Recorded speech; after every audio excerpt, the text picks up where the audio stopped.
Hi, I'm Shelby Wang, and this is my first long-form YouTube video. So I just want to mark the first year anniversary of me leaving my corporate job in Singapore to become a full-time singer-songwriter. So today I just want to talk about something simple. It is how do we do that in Singapore? Just want to share with you my story and the process I've been through. So when I say full-time, I don't mean that I earn money solely from doing music. It's about music being the center of my life, and everything I do in my life is to support that. My goal right now, I'm not very young anymore, I've been doing this for a few years. It isn't to be famous. It is more of trying to build a small audience, find more people that enjoy listening to my songs and grow with me. So how do you do that in Singapore? Especially when you left your job and there's no CPF contribution and you gotta pay your housing loan via cash. And it's not that I want to get married or I have BTO, that kind of thing. It's about at that point of time in my mid-20s, my family didn't have anywhere to stay, so I bought a house with my family. Yeah, so right now I'm paying for it half-half with my sister. So it's a real financial commitment. So I had to think of a way to still make it work. I went through the typical Singaporean path: primary school, secondary school, JC, and university, because I guess I didn't really know what I want to do. I mean, since secondary school, I knew that I wanted to be a singer, but yeah, I guess it takes time to build the courage and the skills. So I studied at SMU, and the school fees are quite hefty. I took a 50K student loan and I managed to pay back in about 3 years plus time after I started working.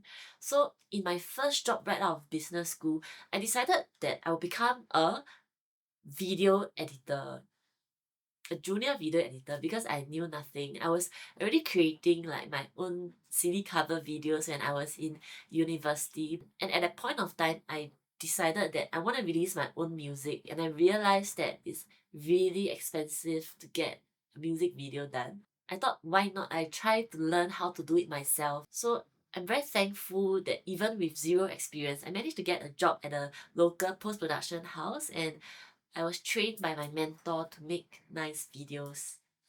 Yeah, so about almost 2 years into that job, I decided it was finally time for me to leave my job and pursue my passion to become a full-time singer-songwriter, because at that point, I just started taking on some bar gigs, which provided fairly alright freelance income, and also I had a potential marketing like freelance job. So I left my job, and the month after COVID happened. So I think we were in our houses for about 2 to 3 months, can't really remember. And I just watched my savings go down to $0, because at that point my housing loan just started and I was still paying off my study loan. So okay, I was like, oh my god, it's okay, I'm still young, so I will find another job for now. So I went back to full-time work at a local agency. So I did like creative video work. And I also learned a lot because I got to direct corporate videos, edit and work with the creatives. I had a lot of fun.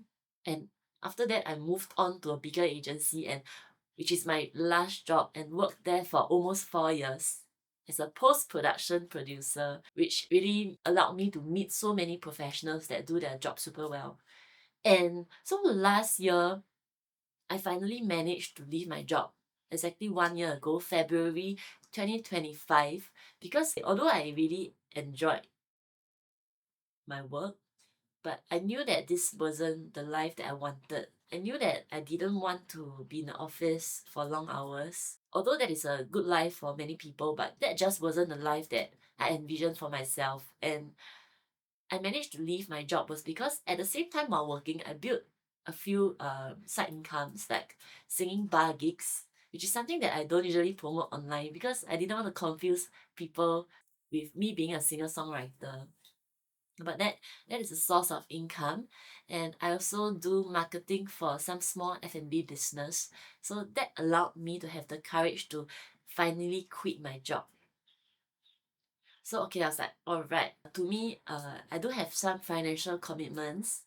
I am not married or I don't have kids, but there are still some. So, and the most important thing for me was that I didn't want to run back to my corporate life in panic mode. So I overloaded myself with gigs. After I quit, I sang about 5 to 6 nights a week, which I realized wasn't sustainable because it's a totally different kind of headspace. Bar gigs are not easy to do. There's a lot of social energy and there's a certain way of performance that the audience enjoys, which to be honest is quite draining for me. Yeah, but at the same time I didn't quit any of my gigs. I was waiting for one of them to fire me or maybe the business closed down because I knew it was a very unstable environment. And at the same time, I also did freelance marketing, which gave me quite a lot of freedom and time. And eventually, right now, I'm down to about 2 to 3 nights a week and also doing freelance marketing on the side, which I feel as compared to previously when I was still in my corporate job with long hours, it gives me so much more headspace to be creative, to be able to plan for projects and to be able to sit here and film this on a working day. So sometimes I do get my core identity jobs. So what are core identity jobs? To me, it's what I want to do for a living, doing what I love. So be it me getting gigs, engagements under my singer-songwriter identity, Shelby Wang, or me being hired to write songs for people, like local theme songs. That's something that I really enjoy, but it's few and far between for now. And it's definitely not enough for me to survive off it. So we are still working to get there. And I was always a bit scared. You know, I do have a property agent license, which I got last year, March, which I didn't use because I still can survive and I didn't want to distract myself again. But that was a like backup plan, like a panic leaving corporate move. So the good thing about this move into full-time singer-songwriter is that I already started releasing songs from my second EP. So it's an EP that talks about love in your late 20s and early 30s, where love is more nuanced. We already had our fair share of regrets, heartbreaks, and we are still growing despite the fact that, oh, we are quite old already. How come it's still so difficult to do it well? And I really enjoyed writing about it. I really enjoyed having the space to just sit in my room and thinking about what I really wanted to say through my music. So yeah, my new song is coming out next month. Other than this, right, what are some of the costs that right now as a full-time singer-songwriter I have to invest in my project, my career, right? So it's not cheap at all. So music production, just the song arrangement alone, it costs about $2,000 plus minus. Can be a lot more expensive or it can be cheaper if maybe somebody give you a friendship price, that kind of thing. And that excludes mixing, mastering, recording, uh time in the studio. Studio time costs from 50 per hour to 100 per hour. And for me per song, I spend about at least 5 to 6 hours to record the vocals, including backup vocals. And other than that, there's marketing costs as well. You gotta do your videos, be it reels or music videos. So for me, I really love music videos and I feel that it helps the song tell a better story. So let's say for example, my most recent music video, 我知道爱我不容易.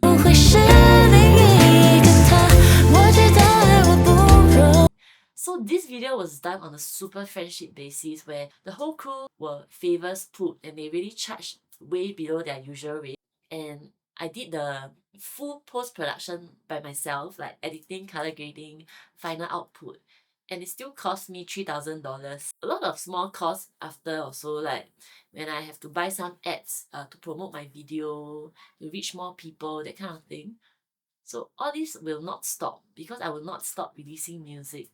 These are the costs that we have to factor in to this lifestyle. So instead of going to like a nice Japan trip, I will do a music video. And is that worth it to me? I guess it is because that's what I chose to do. And also, by us releasing our songs online, right, what do we get from it? I guess practically we get streaming royalties, and locally, Compass is the association that helps us get royalties. And I think they do about 2 payouts a year. And per payout, so far, I've only gotten about 400 to 500 per payout, so that's about 1,000 plus a year. So it's definitely not enough for me to survive. So what keeps me going is, I guess, I really enjoy this process of creating music, process of writing. I generally do enjoy this process a lot. And what made me so sure of this is because I've been writing songs since I was secondary school for fun, all the way till now, and I still don't ever get bored of it. Every new set of lyrics or melody that come out, I still I feel the excitement. I really feel the excitement of it.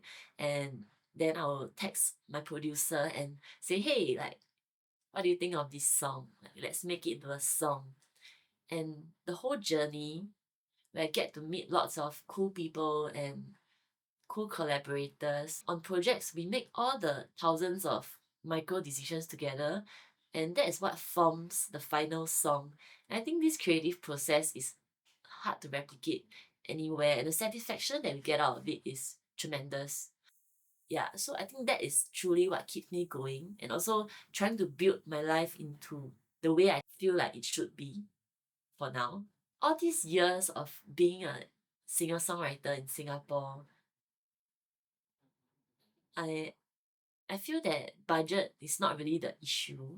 Yes, of course, we still have to earn money and invest in the project, but we still can make big ideas work with smaller budgets, with the right people and the right mindset.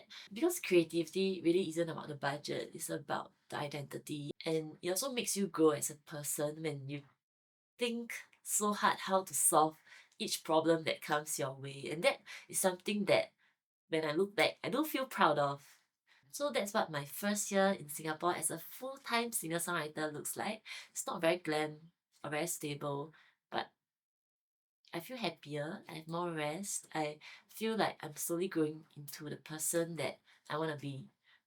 And I really love the process. I really do hope that I can continue doing this for a long time. So yeah, so I'm Shelby Wang. I'm a Singaporean singer-songwriter. Please help me like the video and subscribe. See you guys.